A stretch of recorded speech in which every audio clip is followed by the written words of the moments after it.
అప్పటి నుంచి కూడాను ఒకరికొకరు సాయం చేసుకుంటా, ఒకరినొకరు బూస్టప్ చేసుకుంటా, యాహ్! పాజిటివిటీ ఎన్విరాన్మెంట్‌గా అందరూ ముందుకెళ్లారు. ఒకరినొకరు అంటే ఇప్పుడు ఒకరు ఈ కాలంలో మనం చూస్తున్నాం, మీకు కూడా తెలుసు కదా! ఇంటర్వ్యూస్‌లో ఎలా ఉంటుంది, ఎలా చేస్తారు, అవును. ఎలా మాట్లాడతారు.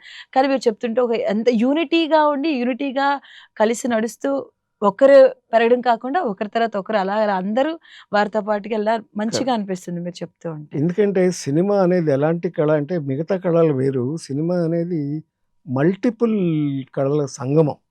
24 క్రాఫ్ట్స్. అన్నీ 24 క్రాఫ్ట్స్ ఉన్నాయి. ఎన్నో కళలు. హ్మ్. ఇలాగా కలిసి చేస్తేనే దాని సక్సెస్. సో, హ్మ్. టుగెదర్‌నెస్, ఒక టీమ్ వర్క్, హ్మ్. ఒక పట్టుదల యెస్. ఇవన్నీ కలిసి చేసిందే సక్సెస్. ఆ హ్మ్. రోజుల్లో అలాగుండేది. మంచి రోజులు. స్నేహానికంటే అంత ప్రాణం ఇచ్చేవాళ్ళం. హ్మ్.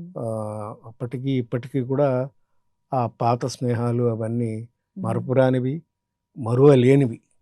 ఇప్పటికి కాల్ చేస్తుంటారా సార్? ఇప్పటికీ అలాగే మాట్లాడతారా? మా స్నేహాల్లో ఏమీ తేడా రాలేదమ్మా. హ్మ్. ఇప్పుడు రాదు కూడా. ఆ! ఎందుకంటే ఏదైనా ఆశించి అడిగితే ఆ స్నేహం పాడైపోద్ది. హ్మ్. ఆశించలేదనుకోండి స్నేహం ఎప్పుడు పాడు కాదు. ఆ! ఇవ్వాలని మా మనసుకు అనిపించాలి గానీ, హ్మ్. అవసరం వాళ్ళకి అవసరం ఉందని తెలుసుకున్న వాళ్ళ నాడే ఆ స్నేహం గట్టిగా నిలబడుతుంది. ఆ! అలా స్నేహాలు నిలబడ్డాయి గనుకే ఇన్నేళ్ళు మా ప్రయాణాలు ఇలా సాగుతున్నాయి. హ్మ్. సరే ఆ ఇప్పుడు దేవుడి చిరంజీవి. అనుగ్రహం గూడా అందరికీ అలాగే ఉంటుంది. చిరంజీవి గారి మీద ఎక్కువ ఉంటుంది. ఎందుకంటే ఇంతమంది అభిమానులు సంపాదించుకున్నాడు. అటు అభిమానులే గాదు, ఇటు మంచి వీళ్ళందరూ అందరికీ తెలుగు వారందరూ కూడా ఆయన్ని అభిమానించేవాళ్ళే.